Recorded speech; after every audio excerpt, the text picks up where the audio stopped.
I'm Nicole Millar and this is Small Talk. And today my guest is Cinthia Leal from, or owner, should I say, of Rehab&lates. We will talk about Rehab&lates later, but first of all, tell me where you are from. Well, I'm from Brazil, Rio de Janeiro. Yeah? Yeah, Carioca. Now you live in Girona, in Catalonia. Yes. How did you end up living here? Actually, this story is such a common story I have. But no, it's wonderful. So tell me, how did you end up living in Girona? Well, love. Love. That's the Simple story. as that. Simple as that. Yeah, but that's quite, I mean, how did you meet? And Well, I met my husband in Rio de Janeiro at a New Year's Eve party. Okay. Yes, party in Rio. So we just met, and the day after he went back for Girona. So is he Catalan? He's Catalan. He's okay. Catalan. Yeah, Wow. yeah. I'm a Catalan in Rio. He was close Yeah. there, and we just met. And then we started exchanging emails, Skype, talking, and the thing just started developing, long distance. Yeah. The first year, just I used it to come, or he went to Rio. Really? You did visit? Yes, did How many visit. times did you manage that? It's a long way. Yes, every 2 or 3 months. Really? That Yeah, often? it was Must a have been little love. bit of yes, to do all that. Yeah. And he went for Carnival. It was very nice, very funny. He spent Carnival there. I came Girona for the San Jordi. Oh, that's a why really I fell nice in love for festival. Girona too. Yeah, That's did why you? my first day walking through Girona, it was a San Jordi's day. Is that the first time you'd been to Catalonia? Yes. Yeah. Yes, yes. And what were your first impressions? Oh, first impressions. For me, of course, there was a very beautiful day full of people. So for a Brazilian, it was a very lovely welcoming, no? Yeah, it's a very special Yeah, it's a very, very on. special day. And it's so, I just loved the city too. And it was funny, the thing about the language, of course, because I came thinking I was going to speak Spanish. Yeah. And then suddenly everyone was talking another language. It was kind of... So really, even when you were speaking with, sorry, I don't even know your husband's name, you didn't think, Sergio. I've got it, he speaks Well, Catalan? he told me that, but you know, from outside, I just thought, okay, it's another language. But for me, I didn't know it was a current, as important as current as it was. Especially just around this area too. I mean, around you could this, probably get away with it in Barcelona. In Barcelona is different, It's but in different, yeah. Girona, of course, I knew there was another language, but not that it was really spoken everywhere all the time. Yeah. And then it was an impression, you know, to see and to hear everyone talking another language. And when I decided to come, it was kind of, oh God, I have to learn two languages, not just one, because in Brazil we speak Portuguese. Okay. Yes. Did you speak any Spanish? Well, I learned Spanish in school, like kid, a little bit, but not enough I believe to live and to be here. So what language were you communicating with your now husband? Now we speak Portuguese. You speak Portuguese together? Yes. Do you? Did he learn it? He learned. Wow, that's We so started mad. speaking Spanish. Yeah. I learned Spanish to come first. We spent the first 3 years of relationship speaking Spanish, but I had a little bit of saudade. It's missing home. Yeah. I said, oh, I have to do an effort even to talk here all the time. So it was a little bit tired. And he said, okay, so let's speak Portuguese. So together, wow. And his level of Portuguese is good yes, now? Yes, he's very good with language That's too. Amazing. So now we are speaking Portuguese home and... A little bit of home for you. A little bit. And do you miss home? Do you miss Rio? Oh yes. Really? Yes.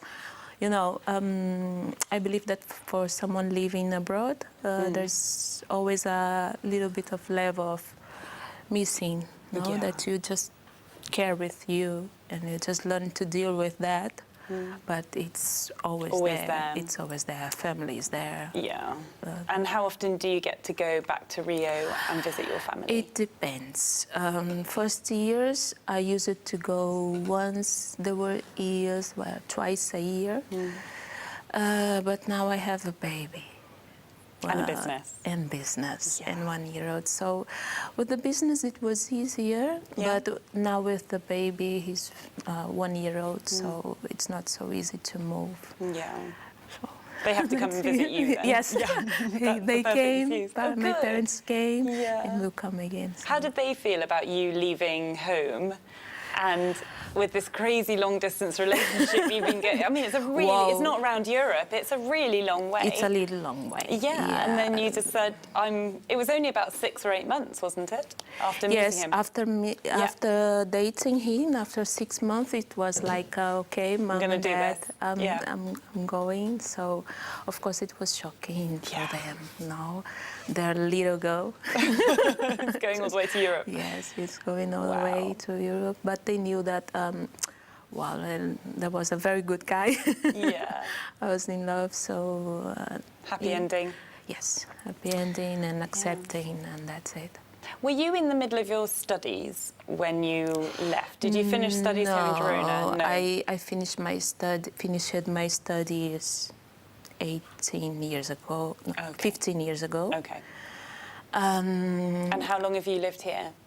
8 years. Okay. So I had already 10 years of experience working in Rio, in Brazil, on different physical therapist areas. So this is what you are, for people, I mean, there's sentences going up so people know what you do, but you are a physical therapist. Yes, yes. And a Pilates teacher. Yes, yep. Yes. And you have a centre in Girona called Rehab&lates. Yes, that's it. So, tell me exactly what this centre does. Exactly. Exactly, yeah. Because it's got so much stuff under one roof. Yes. Yeah, it's amazing. Yes. Well, now we are, the idea came because I wanted to bring, of course, as a health therapist, no? The idea is to just bring a space where we could take care of the body's health as a body therapist from base, so that was the principal idea.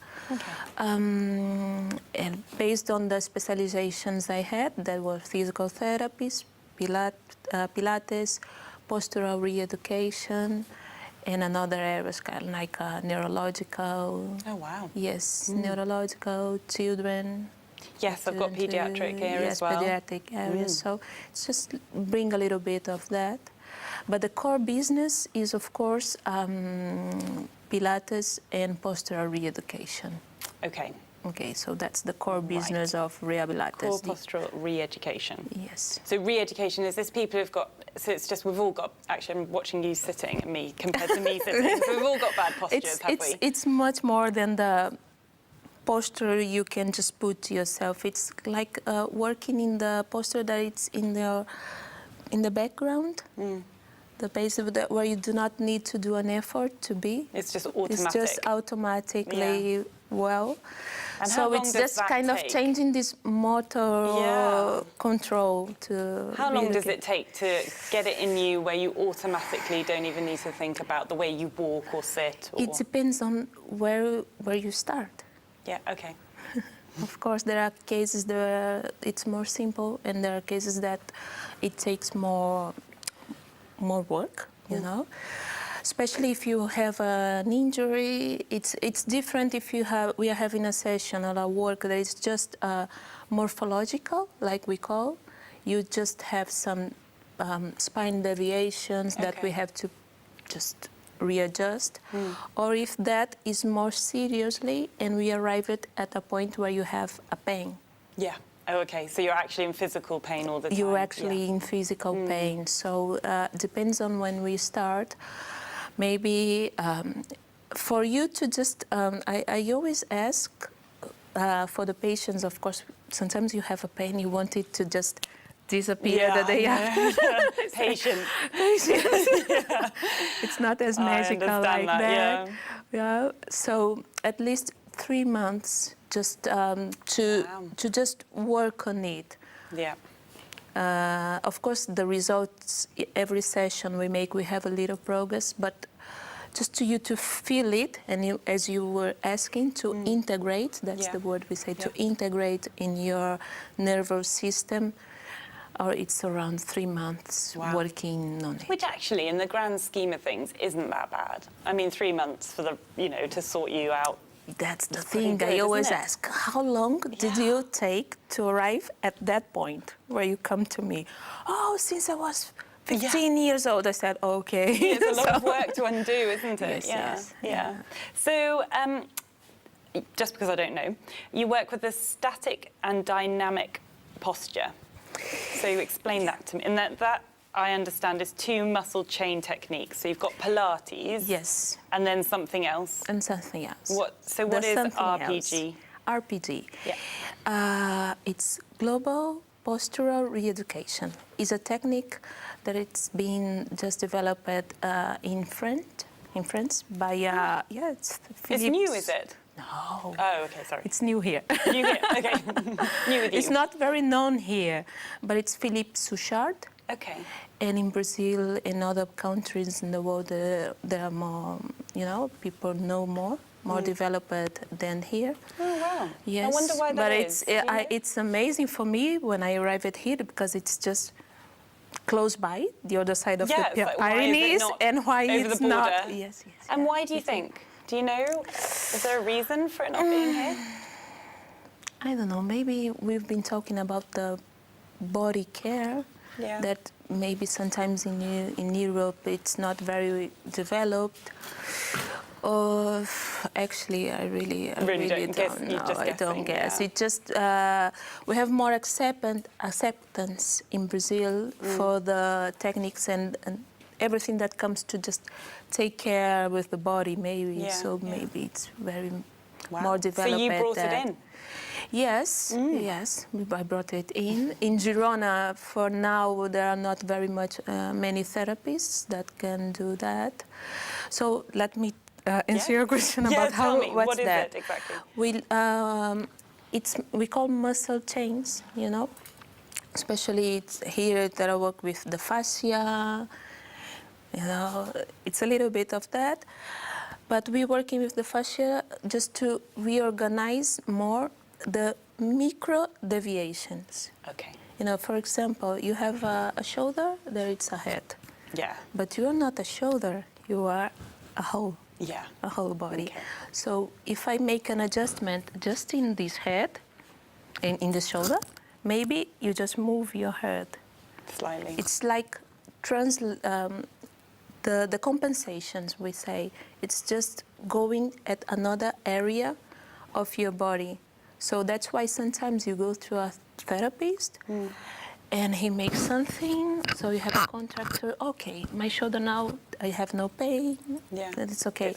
But 3 weeks later, back again, because you could just transport the compensation. So it's a treatment that treats the whole.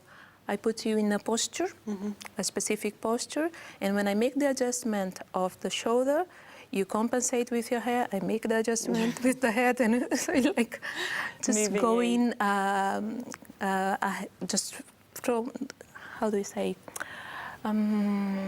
chasing. Yeah. It's kind of chasing the compensation. Or is it?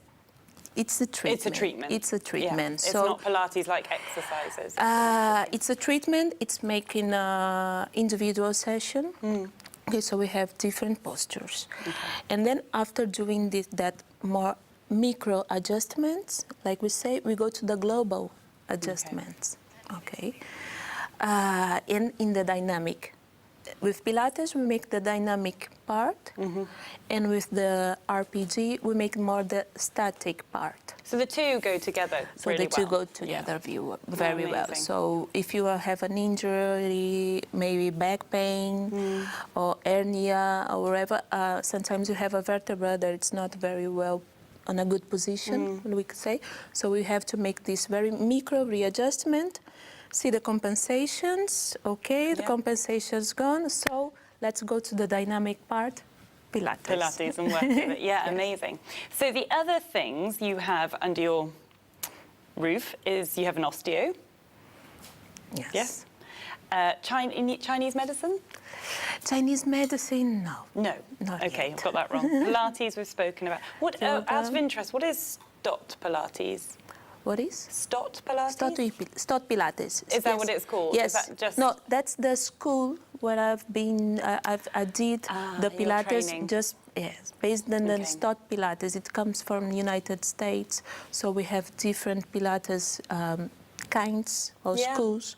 So the Stott Pilates is the Pilates school that is considered more the functional work and more the healthy part. The others are more directed to the fitness part. Oh, okay. Yeah. The gym Pilates. So it's like yoga, there's different types of Pilates. Yes. Yeah. Yes. Okay. And you also have yoga.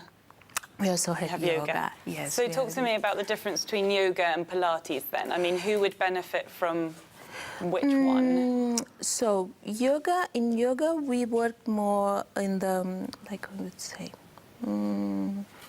it's more static.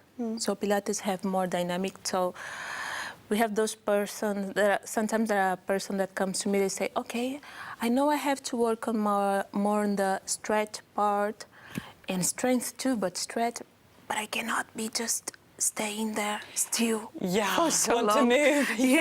I need a more dynamic, a little bit of more dynamic. So Pilates is more indicated for the person who needs a little bit of more dynamic work. The second part, in yoga, it's very good if you have stabilization problems, because you go into a posture and you stay there for 1 minute or whatever, depending on the teacher. And in Pilates, you have more flow, more movement. You keep moving. So it would be good for the static part, but to the strength and to the rigidity, we say. In yoga, it's more indicated if you have a lot of rigidity. To be more flexible. In Pilates, you have the flexible too, but the strength. So if you have a muscle or a body that needs strength, Pilates is more indicated, because working with the machines, we have the resistance. So you work against the resistance, so to increase the strength, it's really better. Amazing. And you offer coaching, is that right? Well, not exactly coaching. We have professions that come for collaboration. So depending on what you need, and after doing first visit, what we see that would work. Yes, an assessment would work better for you. Sometimes we make a kind of derivations, just saying, okay, there is another part in that pain. There is more. So there is someone who comes and makes here they use more, how do you call it? Familiar constellations. We have someone who works with that. So you've got, it's not just you in the studio, you've got, there's 4 professionals there. 1, 2, 3, 4, yes. 4 in total. How was it for you coming from Rio, settling here and then deciding, I want to open this business? And I need to find people, and how did it work? Find people. First of all, where did the idea come from? If you had stayed in Rio, would you have wanted to do the same thing? No. Not the same thing. In Rio, I was working more with Pilates too. But I was working more in the neurological and respiratory physical therapist. Not much more directed to the postural work. It was just coming here and kind of feeling what was needed. As I had a previous background that it's different from the physical therapists here. It was kind of just feeling the difference and seeing what I could just bring. The different I could bring. Did you feel there was a gap then in the market? Yes, you really did. A gap in the market. That's the word. Yes, I really did. Wow. Especially by the way the Pilates was worked here. It's more the fitness. It is. As I said. You're right. Yes. More the fitness. It was not like in Brazil. In Brazil we have the 2 kinds of Pilates. They are very established. The fitness is done by the gymnast teachers. I don't remember the name. And the more health and functional, it's done by the physical therapists. So it's very established there. And you need a background. You need to have done an university in order to have. It's a post degree. Okay. Not like here. Oh, here right. is not a post degree. So you didn't need your degree was enough to be able to work here. You didn't have to change. You didn't have to do any more studying. No. No, it transfers. Yes, it transfers so directly. I know some professions, maybe chiropractic professions, you have to. Yeah, but the difference is that actually the physical therapist career in Brazil has, at the moment I came, the double of hours. Okay. So in 2 months they just gave me the okay for and the title and authorization to work. So how did you, once you decided there was this gap in the market, how did you start your business? It's a brave move. Oh yeah. I was just working in collaborations with other professionals, and I just saw the gap. And yes, it was a whole process to just have the courage to start that. To do it. And then I decided to just making a business plan with my husband's advice. To just, he said, okay, if you want to do that, you have to plan. It's not just something like renting a place and putting some machines. It's much more than that. So I spent a few months just making the business plan. And I did with the part of identification of the market, who were the clients, the goals, seeing what they call the strengths, weakness I had, and defining the goals, the objectives. So after that, more, I would say, writing part and more mental part, it was the part of just doing numbers and seeing the viability. Finding a location. Finding the location, talking to the bank. Bank's really important.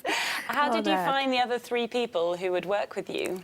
Oh, that was a journey. Yeah, I can imagine. I mean, these are people you have to trust. Yes, Brilliant. it's not just the trust.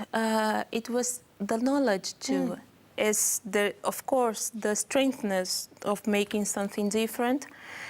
At the same time, it was difficult to find someone that could make that job because it was so different from what was being done here. So it was not just find a physical therapist, it's find a physical therapist that can work with posture, that has the Pilates, so it's... Who's basically on the same wavelength as you, basically. A little, basically, just to start. Of course, now we have different professionals, but the base is that. So I just found there were a few people that came, the thing didn't work, and now I have 2-3 people that the thing, full-time, they work, well, half-time, it depends. But they are there. But they're with you? They're with me, and they are just doing specializations too. Last weekend we've been with one of the ladies that works with me at Barcelona, at Estudi Pilates, just actualization. So it's nice. We just got a very good flow, but it was really, really hard at the beginning. I can imagine. It's actually, for me, it's the most difficult part in the business. It was the most difficult, just to find a place to rent and buy the machines and starting to do what I knew to do. It was easier. I think it's wonderful. I think it's a brilliant idea. How long have you been open, out of interest? 3 years now. 3 years? 3 and something. That's brilliant. 3 and something. Yeah. Well, while we've been chatting, there's been some amazing videos of you up on the side, so people will have a look at how brilliant you'll look if you go and have a Pilates lesson. We're coming to the end, so I wish you all the best of luck and continued success. Thanks. Thank you very much for coming to chat to me. Thanks. Thank you for watching. That's all we've got time for, and hopefully see you next week. That's brilliant.